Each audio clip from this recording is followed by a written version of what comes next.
ഒരു തെളിവുമില്ലാതെ കേസ് അവസാനിപ്പിച്ച ഒരു ചിത്രമാണ്. ഇനി ഇതിന്റെ ഒരു മറുഭാഗമുണ്ട്. ആ മറുഭാഗം എന്താ?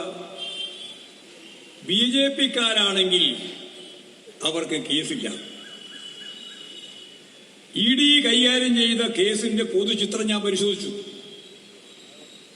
നോക്കിയപ്പോൾ 95% പ്രതിപക്ഷ പാർട്ടി നേതാക്കൾക്കെതിരായിട്ടാണ്.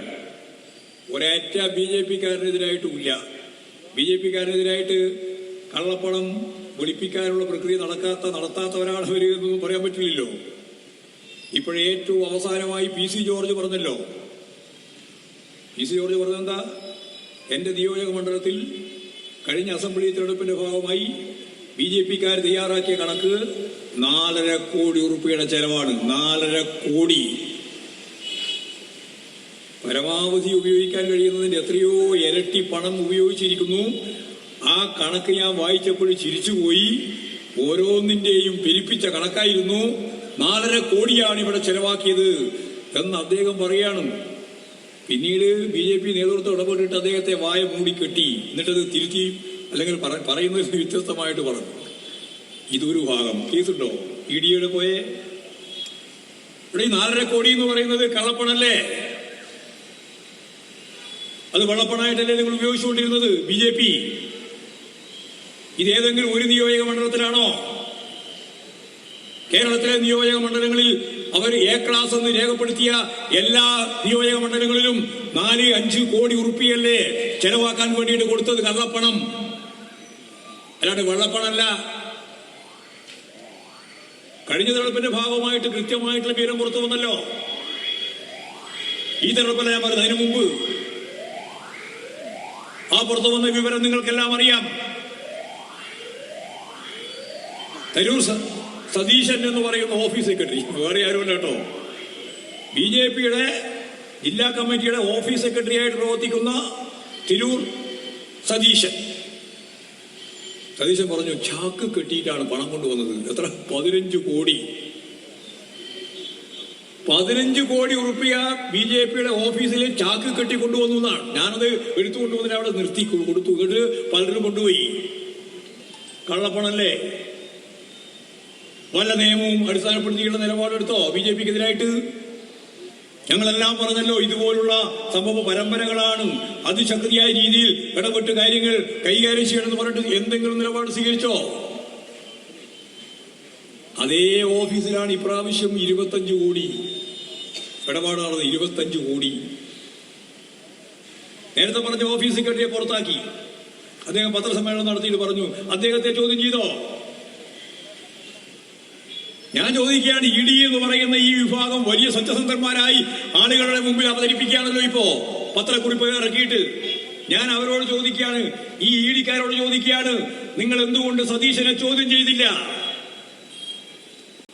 15 കോടി ഉറുപ്പിക എന്റെ കൺമുമ്പിലൂടെ ചാക്ക് കെട്ടിയിട്ട് ഇവിടെ കൊണ്ടുവരികയും പല സ്ഥലത്തേക്ക് കൊണ്ടുപോവുകയും ചെയ്തു എന്ന് കൃത്യമായിട്ട് പത്രസമ്മേളനം വിളിച്ചു പറഞ്ഞ ഒരു ഓഫീസ് സെക്രട്ടറി, BJPയുടെ ഓഫീസ് സെക്രട്ടറിയെ എന്തുകൊണ്ട് ചോദ്യം ചെയ്തില്ല ഇന്നേ വരെ? ഇതാണ് ED. ഇപ്രാവശ്യത്തെ അസംബ്ലി തെരഞ്ഞെടുപ്പിന്റെ ഭാഗമായിട്ട് വീണ്ടും പറഞ്ഞു 25 കോടി. അത് ഓഫീസ് സെക്രട്ടറി തന്നെ. ആ ഓഫീസ് സെക്രട്ടറിയെ പുറത്താക്കി. ആ ഓഫീസ് സെക്രട്ടറി പത്രസമ്മേളനം വിളിച്ചിട്ട് പറഞ്ഞു, എന്റെ കൺമുമ്പിലൂടെയാണ് ഈ 25 കോടി ഉറുപ്പിക കൈമാറ്റം ചെയ്യപ്പെട്ടത്. എന്തേ ചോദ്യം ചെയ്യാത്തത് ED? ഇനിയിപ്പോ ഇതെല്ലാം പുറത്തുള്ള കേസിന്റെ ഭാഗമായിട്ട് പറഞ്ഞാണ്. ഇനി കോടതിയുടെ ഭാഗമായിട്ട് വന്ന കേസ് പറയാം. ഇതിന് തൊട്ട് മുമ്പ് ഒരു കുഴൽപ്പണ കേസ്. കുഴൽപ്പണം എന്ന് പറഞ്ഞാൽ ഇത് തന്നെ, അവിടുന്ന് ഇങ്ങോട്ടേക്ക് അയക്കുക, ഇവിടെ പണമായിട്ട് മാറിക്കൊടുക്കുക വിദേശത്ത് നിന്ന്. അത് 3.5 കോടി ഉറുപ്പിയുടേതാണ്. 3.5 കോടി ഉറുപ്പിക പോലീസ് പിടിച്ചു. കേസായി. ഹൈക്കോടതി EDയോട് പറഞ്ഞു അന്വേഷിക്കാൻ. EDയോട് ഹൈക്കോടതി അന്വേഷിക്കാൻ പറഞ്ഞു. എന്നിട്ട് ഹൈക്കോടതി പറഞ്ഞത് അംഗീകരിച്ചുകൊണ്ട് അന്വേഷിക്കാൻ ED തയ്യാറായില്ല. 3.5 കോടി ഉറുപ്പിയുടെ കുഴൽപ്പണം. കൊടകര, പ്രസിദ്ധമായ കൊടകര കേസ്, അതാണ് കുഴൽപ്പണ കേസ്. കൊടകരയിലെ കുഴൽപ്പണ കേസ് അന്വേഷിച്ചോ ED? അന്വേഷിച്ചു. നിങ്ങൾ പിന്നെ ആരെയാണ് അന്വേഷിക്കുന്നത്? ഞാൻ നേരത്തെ പറഞ്ഞ പോലെ പ്രതിപക്ഷ രാഷ്ട്രീയ പാർട്ടിയുടെ നേതാക്കന്മാരാണ് നിങ്ങൾ കേസ് ചാർജ് ചെയ്ത കഴിഞ്ഞ 12 കൊല്ലക്കാലത്തിന്റെ ചിത്രത്തിൽ 95% കേസ് 95% കേസ്. നിങ്ങൾക്കറിയാം, ആ കേസിന്റെ ഒരു ചിത്രം പരിശോധിച്ച് നോക്കിയാൽ നമ്പർ തന്നെ എടുത്ത് പരിശോധിക്കണം, എന്നാലേ അതിന്റെ കൃത്യമായ കണക്ക് നമുക്ക് പറയാൻ സാധിക്കും. ഇതേവരെയുള്ള കണക്ക് ഞാൻ ഓരോന്നോരോന്നായിട്ട് പരിശോധിച്ചു. അപ്പോൾ പരിശോധിച്ചപ്പോൾ കിട്ടിയിട്ടുള്ള കണക്ക് ED ആകെ ചാർജ് ചെയ്തു എന്ന് പറഞ്ഞാൽ അന്വേഷണം നടത്തി എന്ന് പറയുന്ന കേസിന്റെ കണക്ക് ഇപ്പോഴും പുറത്തു വന്നിട്ടുള്ളത് 8000 കേസാണ് മൊത്തം വന്നത്. ഈ 12 കൊല്ലക്കാലത്തിന്റെ ഇടയിൽ വന്ന കേസിനെ പറ്റിയാണ് ഞാൻ പറയുന്നത്. ആ കേസ് ഏതാണ്ട് 5900 കേസാണ്. 5900-ഓളം കേസാണ് അതിന്റെ ഭാഗമായിട്ട് ഉള്ളത്. എന്നിട്ട് 7450 റെയ്ഡ് നടന്നു. 7450 റെയ്ഡ് നടന്നു. അപ്പൊ ആരെയും കയറി പിടിക്കുന്നതാണല്ലോ റെയ്ഡിന്റെ ഒരു കാര്യം. കുറ്റപത്രം സമർപ്പിച്ചത് ഇതെല്ലാം 10-15 കൊല്ലമൊക്കെ ഇങ്ങനെ നീണ്ടു പോവുകയാണ്. അവർക്കൊരു ബഹുമാനം സൃഷ്ടിക്കേ വേണ്ടു. നമ്മുടെ പാർട്ടി നേതാക്കന്മാര്, പ്രവർത്തകര്, പ്രതിപക്ഷ നേതാക്കന്മാര് ഇവരെല്ലാം ഈ രീതിയിൽ എന്തോ വലിയ കള്ളപ്പണം ഒളിപ്പിച്ചവരാണ് എന്ന് പറഞ്ഞു നിർത്തിയേ വേണ്ടു. കേസിന്റെ കാര്യം ഒന്നും അവർ നോക്കുന്നില്ല. അതാ ഞാൻ പറഞ്ഞത്, റെയ്ഡ് നടന്നത് 7450. കുറ്റപത്രം കോടതിയിൽ കൊടുത്തത് 9%. 5900 കേസിന്റെ കുറ്റപത്രം കൊടുത്തത് ഞാൻ ഈ പറഞ്ഞ 9%. ശിക്ഷിച്ച കേസിന്റെ എണ്ണം 25. ശിക്ഷിച്ച കേസിന്റെ എണ്ണം 25 എന്ന് പറഞ്ഞാൽ 0.5%. ഇതാണ് EDയുടെ ഒരു ചരിത്രം കൃത്യമായിട്ട് പരിശോധിച്ചാൽ 12 കൊല്ലം.